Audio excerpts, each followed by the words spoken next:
nó nọ bé cái sẽ đập bé mù món đá nó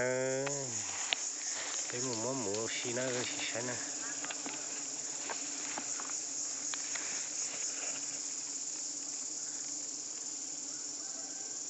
nhắc số nó này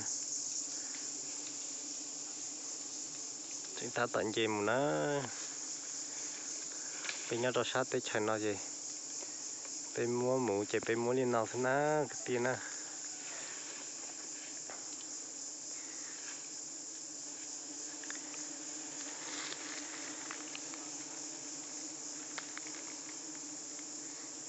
số nào mình mê sư chỉ bao cho tiền tao bị chặt kỹ nè mẹ sắp lên tới đi à mẹ tiền đi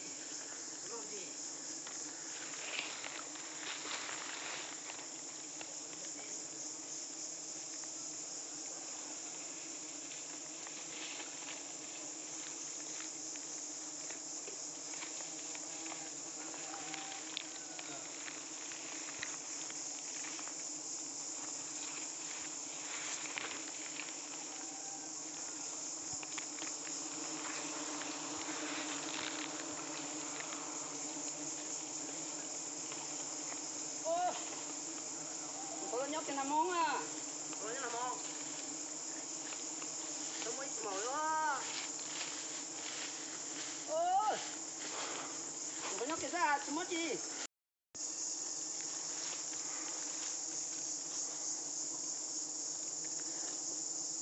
Ô cứ nó mót tao là nghề lò là nó chơi nhá tao tê mất thằng cây lò là đó, tao bỏ trò để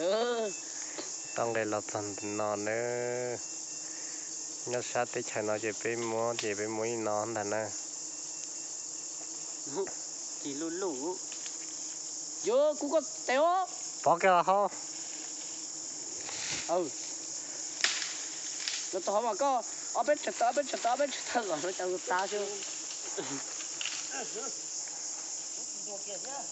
lý do mà nhớ đến đó lo nhớ đồng mẹ nó cái gì mà lợi đó thế đó hai đi cho nửa tiếng này chả cũng tỏ hai giống